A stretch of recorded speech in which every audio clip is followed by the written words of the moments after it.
Hello and welcome back to AP World History Modern. Today we're going to begin Unit 3.1, our first day of land empires, right, and expansion of this. So we're going to just do some basic contextualization today, some intro, and then do a little skill kind of claim development category of analysis stuff.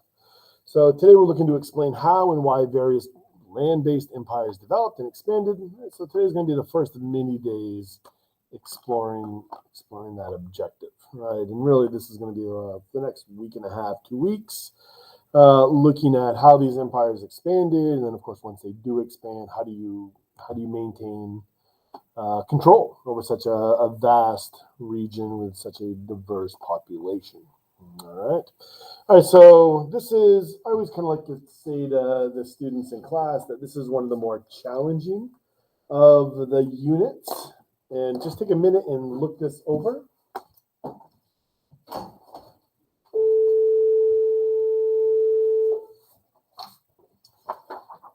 All right, so I always like to say this is one of the more challenging of the units. So now that you've looked this over, you might be able to figure out why. I'm gonna just take a guess that for most of you, a lot of this stuff is not going to be familiar to you. So this does present some unique challenges. So what I like to focus on just today is let's make sure we get the names and locations of these empires. Let's really kind of learn that so that when you hear the word Mughal, you know where that is.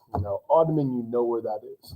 So that has to become our focus for today, is just knowing this so that when you begin your homeworks, when you start getting some of the factual evidence, you're able to kind of drop that, into a geographic location, and then you can make your comparisons, your similarity and difference comparisons, right, as you go along through the homeworks in this unit. All right, so let's begin with our real quick question. Why do we see the expansion of empires in the time period around 1450? Right, so you see these empires. Why are we seeing this kind of explosive growth of this? Let's go ahead and take a moment and write down an answer or two.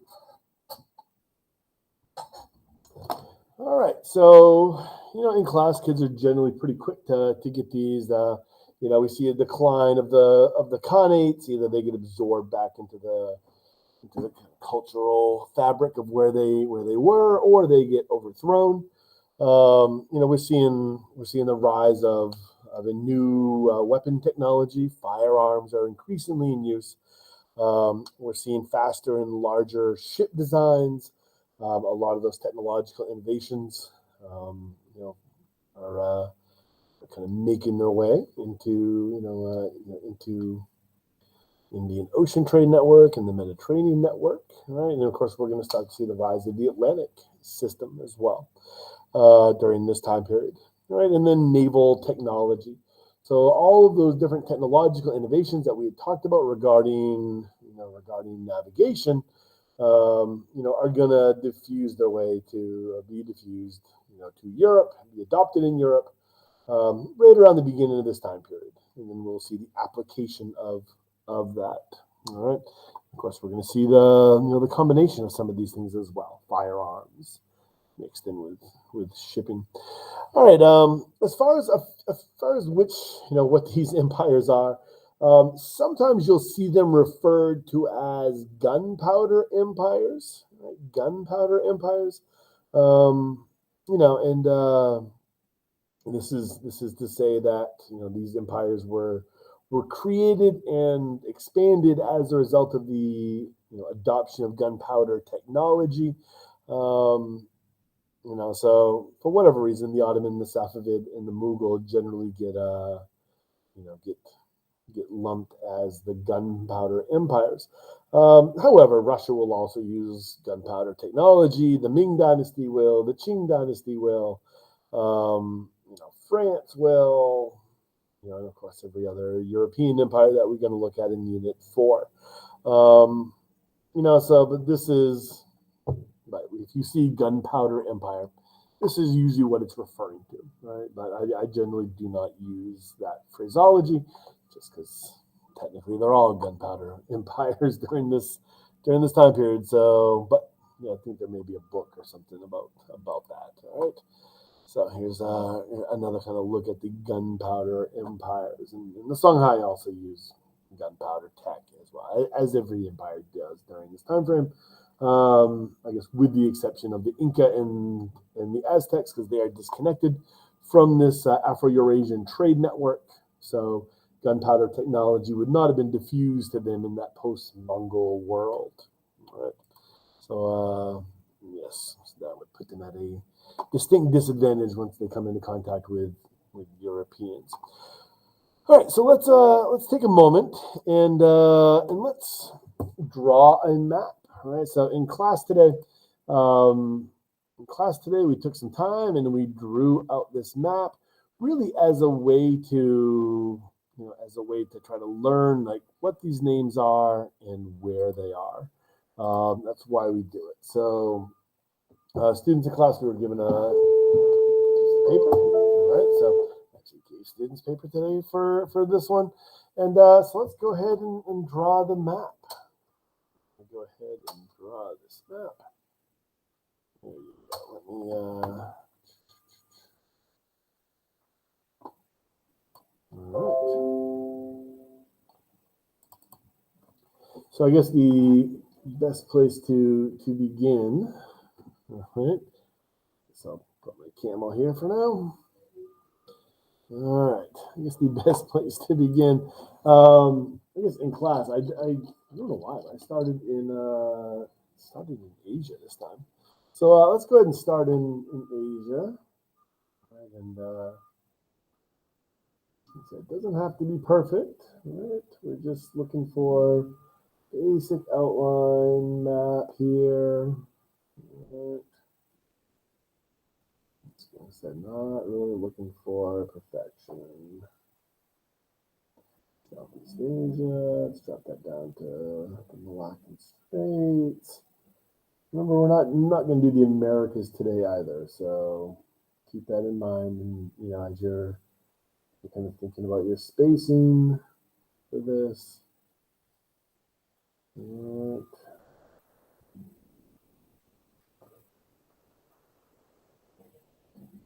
And let's move the camera for a little bit.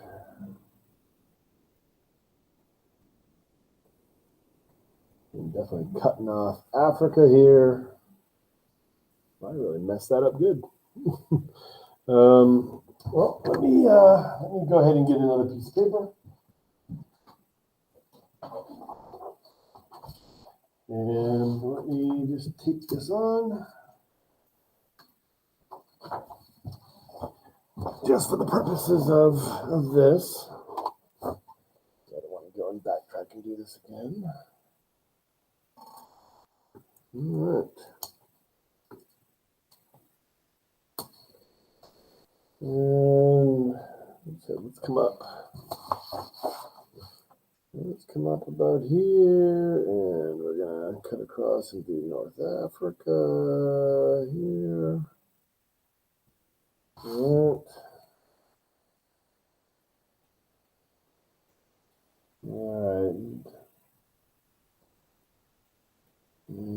Anatolian, Black Sea. All right, coming down. These are Greece's. Come up. Kick back. Let's kick some Sicily. There we go.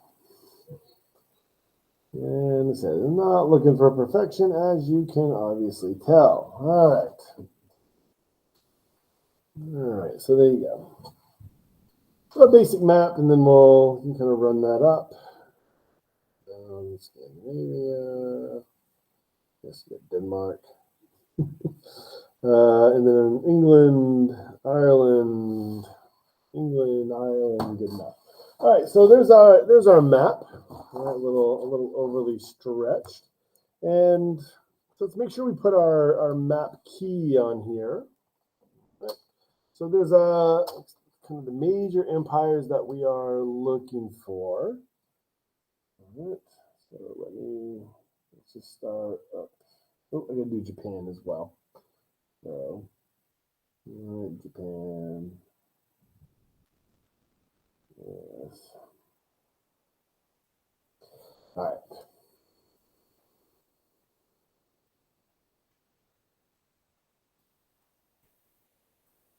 Let's just turn the rest of this area into a key.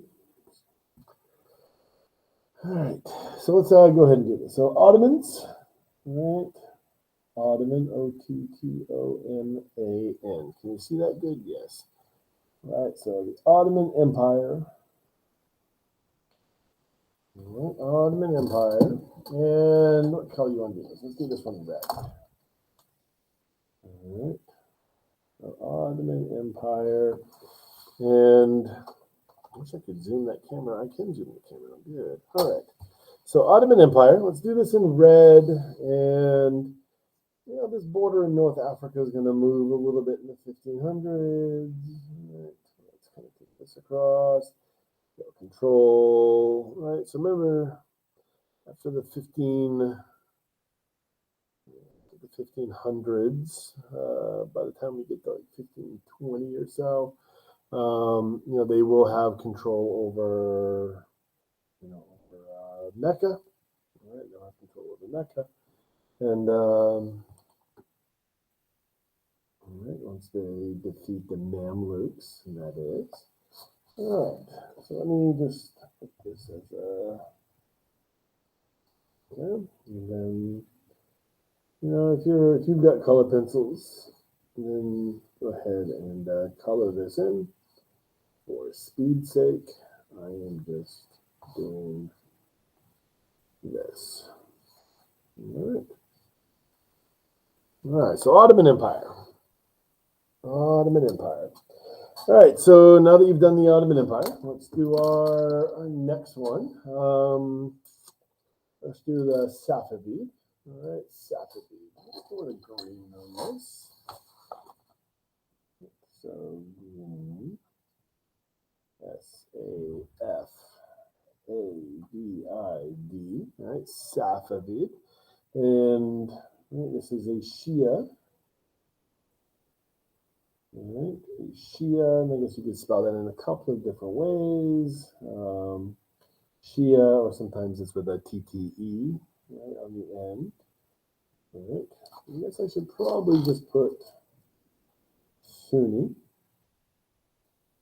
All right, Sunni there, just to denote that. All right, so where is this? All right, so basically it's modern day Iran. I kind of jam that all together a little bit. All right, so, but yeah, so it's kind of kicking up a little bit. I don't really have the Caspian Sea on there, so up to where the Caspian Sea is.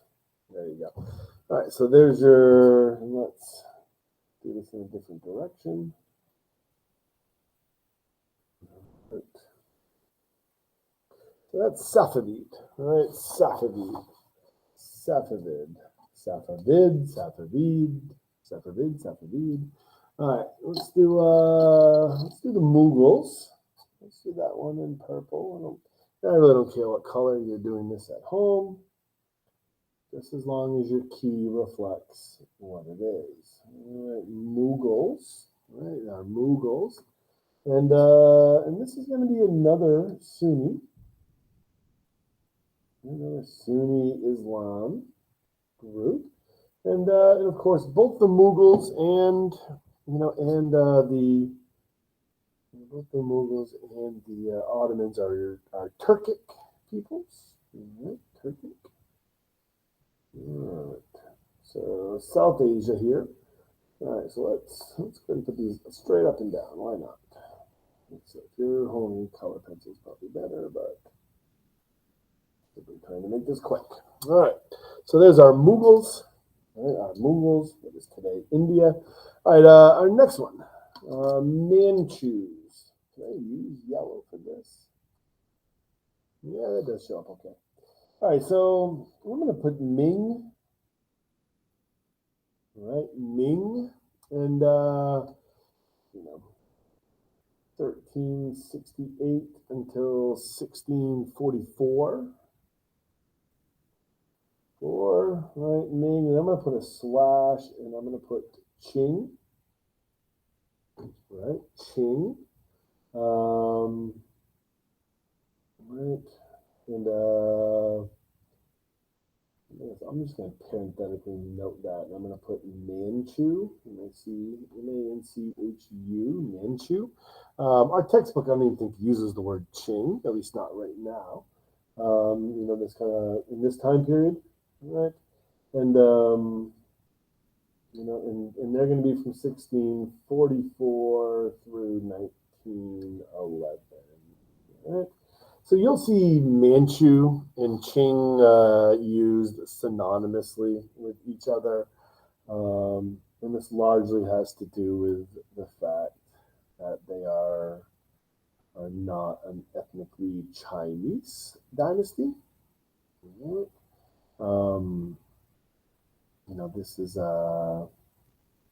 This is a Manchu, or the Manchu designation is a pastoral nomadic group from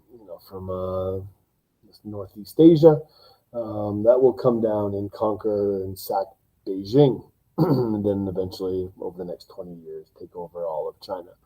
So the sacking of Beijing happens in 1644. So the Manchus, this is a designation as a non-ethnically Han dynasty, right? Non-ethnically Han dynasty. That's kind of why you see that designation there, kind of a different designation there. All right, so you'll see that sometimes with the Yuan Mongols, right? It's a foreign ruler, right? Foreign occupation maybe is one way to kind of look at this. All right, next one. Let's do, I don't know, let's do blue. Right. Actually, I'll say blue for Russia. Right, blue's a good Russian color. I don't know, burgundy, what color that is. All right, so let's do the Tokugawa shogunate. All right, so that's Tokugawa, right? So Tokugawa, and then Hogunate, the Tokugawa shogunate. And of course, this is Japan. This is Japan. All right, so there's the Tokugawa shogunate. All right, what's next here? Russia. Okay, let's do Russia. So of course, Russia is gonna encompass most of Northern Asia. Most of Northern Asia, and I guess they take the kind of northern part of the Caspian Sea here, and then they'll kick over and kind of touch up on the near the Black Sea region. Right, during this time, and then up into Europe. All right, so let's. I guess this would make a bit more sense.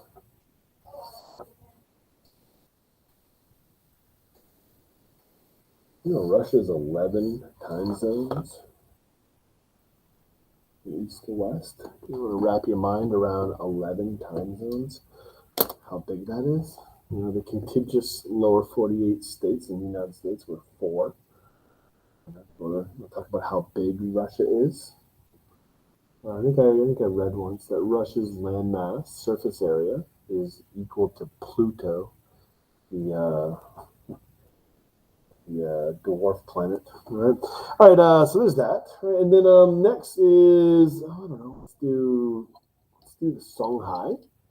All right. Songhai. We already did orange, didn't we? I'm kind of running out of colors here. Let's do baby blue. All right. Soft blue. So Songhai is SONGHAI, and sometimes you'll see it with an AY. I think Strayer uses an AY. Right. So Songhai. This is in West Africa. And this is really kind of taken over the Mali lands. Right? The Kingdom of Mali is where that had. Where it kind of get this landmass from. All right, so let's. All right. So Songhai, this will exist as our time period begins, and it'll actually be conquered and defeated in 1591 by an army from Morocco. All right. And so, but I didn't do a Qingming thing there because we don't need to, for the purposes of our course, we don't need to know the successor state in that region. All right, let's do one more. All right, so just because, and that is France. We will be talking about France here in this unit. All right, so my Europe is very undetailed, so let's just kind of put France here. All right. Let me go over and show you. All right. So France, I just kind of threw that there, and I guess maybe I didn't show you Songhai either. All right. So Songhai is here, and then France.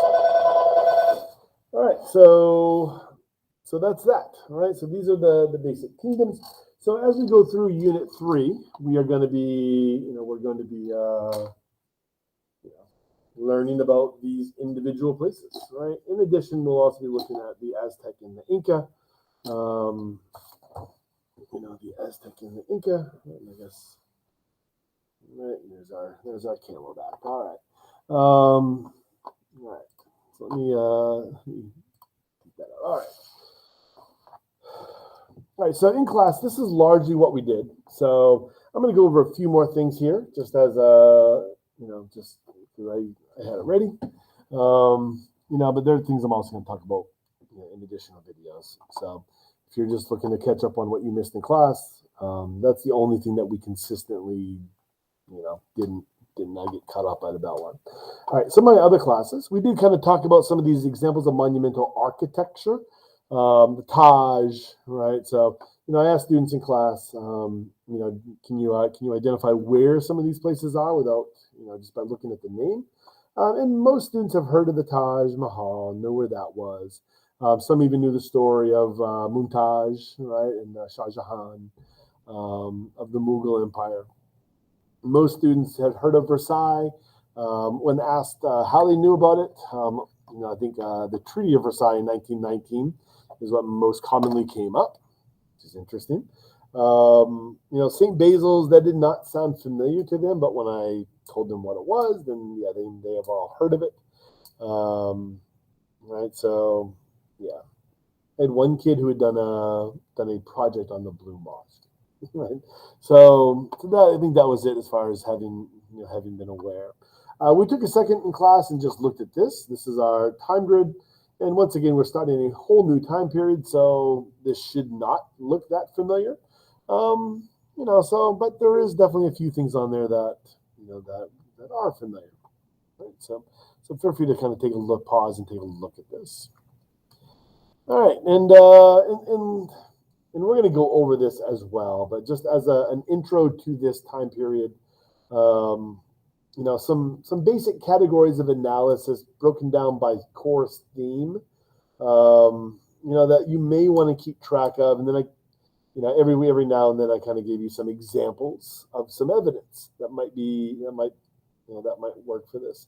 So here's some for governance, economic, social, right, and technology and innovation, culture, and human environment interaction. Right, so just like, for example, as we go through this unit, be thinking about these different categories of analysis. So let me kind of show you what they are. So under governance, you could say law codes, right, would be a good category of analysis. And so as you do your reading, you come across law codes. Be aware of you might be able to make some comparisons with that. One of the big categories of analysis for this unit is administrative districts and methods of tax collection. So you're definitely going to come across topics like the Rajputs in South Asia, the Devshirme in the Ottoman Empire, tax farming in the Ottoman Empire, very decentralizing force within the Ottoman Empire. And of course, the intendants system, which is a centralizing force within France.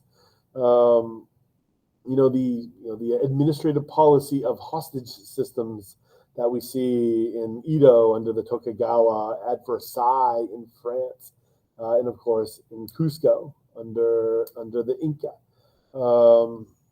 Other economic categories of analysis. The establishment of standardized currencies, standing militaries to protect trade, and I'll go over that as a military innovation in a second. New innovations for increasing tax revenues, like the intendant system in France or the single whip system in the Ming Dynasty of China. Gaining access to trade is going to be an important one. Not just in Unit 3, but especially Unit 4. So the Portuguese establishing an embassy in 1517 in China, getting trading routes in Macau in 1557. And of course, with gaining access, you also have to look at restrictions of access. So the Sokoku, the edicts in Japan under the Tokugawa shogunate that restrict access to trade, really kind of, beginning in 1603 at the early years of the Tokugawa shogunate, but really getting formalized in the 1630s. There's a series of edicts in the 1630s that heavily restrict trade or access to Japan, especially from Europeans, right? With the exception of the Dutch. Right? Socially, right, the rise of professional bureaucracies and bureaucratic elites. So the men of the pen, of the Al-Harif, that's the Ottomans. The Bannermen, that's a Qing dynasty. The table of ranks, right, with the boyars in Russia, the Zimandars in the Mughal, right, South Asia, Kizblish, right, in the Safavid, in Islam. All right, so or another category of analysis, the impact of religious reform movements on women. Right, so in this unit we're going to be looking at Wahhabism, and so be thinking about in Protestantism, be thinking about how these are going to impact women and gender rights and gender movement. All right, next, right, so technology and innovation. The adoption of new military technologies, a good category of analysis. Right, so the French state militaries, or just state militaries in general, that we're going to see. We're going to see state militaries, or the establishment of state militaries in the Ottomans, with the Janissary Corps, in the Qing dynasty with the Bannermen. You're going to see these state military groups where private armies are going to be prohibited. So getting rid of those old vestiges of decentralized feudalism for a more centralized state. So those statistics there, those are for France, right? Those are the French, French kind of growth of their state military up until the early 1700s. All right. All right, and a few more. Might as well just keep reading through them. Religious toleration, right? So we're going to see policies of religious toleration within the Ottoman Empire, the millets, right? The millet system, giving religious toleration for people of the book, Jews and various Christian groups, Armenian Christians, Orthodox Christians, right? Roman Catholics in Southeast Europe, Mughal religious toleration under Akbar in his house of worship. Louis XIV's Religious Toleration Act, the Edict of Versailles, which overturned one of his earlier edicts, right, which I'll talk about in a sec. Art and architecture to legitimize rule. We've already gone over this. Those are some examples of art and architecture. Here's some architecture. So, right, the Taj, Versailles, etc., etc. Right. And as far as art is concerned, we will look at some Persian miniatures, Turkish miniatures, Mughal miniatures. If you're noticing a trend there, Qing Dynasty imperial portraits, right? So, art as a form of legitimacy for states, right? So you'll see sponsorship of that. Non-religious toleration, right? So the Safavid, Shia Safavid policies towards Sunnis within their borders, inviting Shias to move into the Safavid Empire as well. In the Mughal Empire, Aurangzeb's policies towards Hindus, Japanese Tokugawa shogunates especially, but Hideyoshi is pre-Tokugawa. So policies towards Christians, right? So we see under Hideyoshi, and then afterwards, we see the 1612 edicts, and then subsequent edicts in the 1630s as well, which will really kind of tighten up anti-Christian, right, and effectively eliminate Christianity from Japan. In 1587, you have tens of thousands of Christian converts in Japan, and by the time we get to the mid 1600s, there will not be any. Right, so Christianity is eradicated from Japan. Other anti-Christian. I guess I should have had that over one because it's simply an example of an anti-Christian edict. Is the Edict of Fontainebleau, right? The Edict of Fontainebleau by Louis XIV, and of course this is gonna kick out the Huguenots, or many of the Huguenots will flee to places like Amsterdam in order to evade religious persecution. Human-environment interaction, right? So looking for things that we've already talked about, like terracing and chinampas. The Inca road system we've already talked about in Unit 1, but also we can add into there as a similarity, the Gakado in Japan, right? So this is the Tokugawa relay station of the 5 highways in Japan, as a similarity to the Inca road system there. And of course, in Unit 4, we'll be talking about Potosi, as probably our most glaring example of human environment interaction.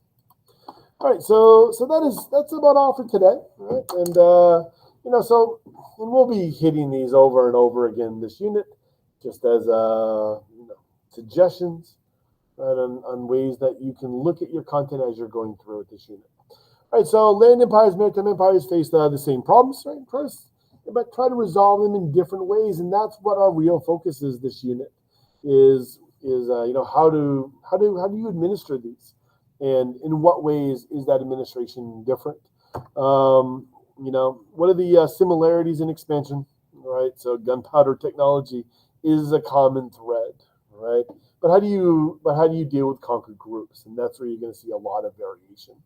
How do you maintain control of trade routes in an ever-changing dynamic world? All right. So that is all for today. Sapriati.